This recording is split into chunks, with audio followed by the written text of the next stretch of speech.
is holding constitutional talks with the British government in Malta as from Monday 30th January.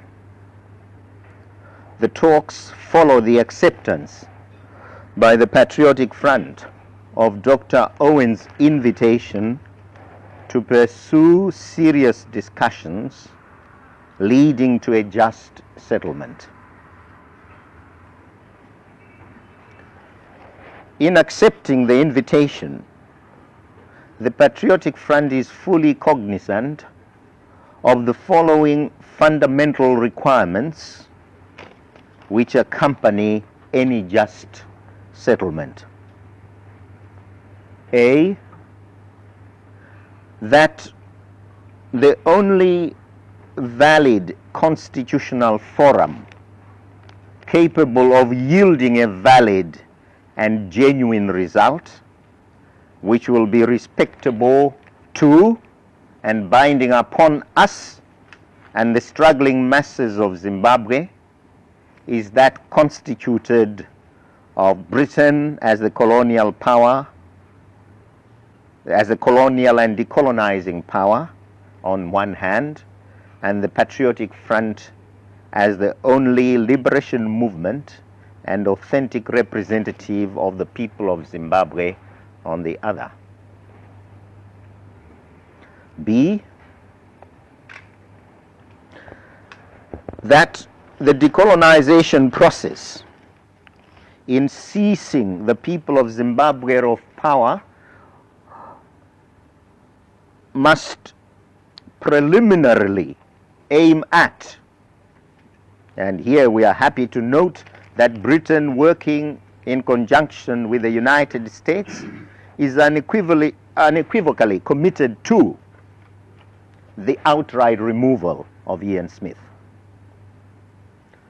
his regime, and his complete apparatus, and thus cleanse the road in preparation for a new administration in which the broad masses of Zimbabwe have full confidence.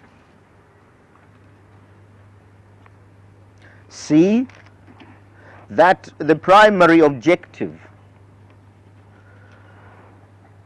in the decolonization process must be the creation of a sovereign and independent state of Zimbabwe, whose government shall operate in complete freedom from any external controls, direct or indirect. In this respect, we hope Britain will not try to build into our independence constitution unrealistic and protect her own economic interests, or retain the racial characteristics of the present Rhodesian society, or save the exploitative economic system built on selfish individualism.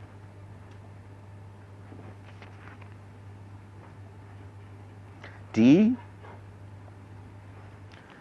that the basis of the people's power in an independent Zimbabwe does not derive merely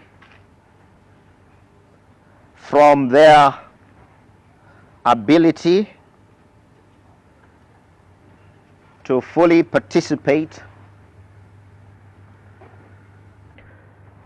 politically in the activities of the country, but also from the existence of an army, police force, and air force of their own, which in turn derive from the liberation forces that will have fought for their independence.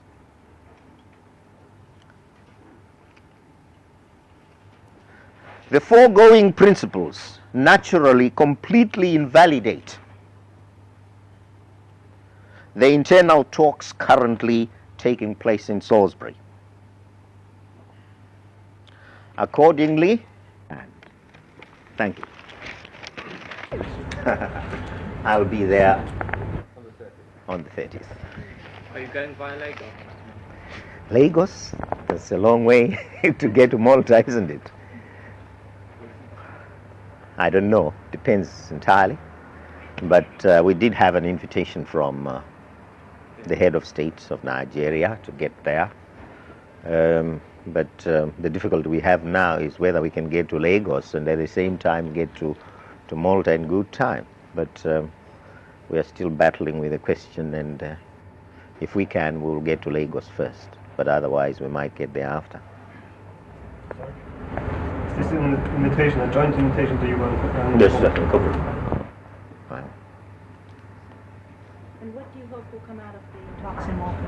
In Malta, I don't know. It depends entirely on the preparedness of the British to act in a more serious manner than they have done before.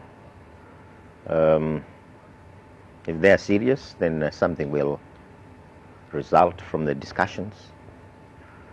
But it would appear that Dr. Owen would like the meeting to last only 3 days or so, and I take it he would like us to arrange for another meeting thereafter.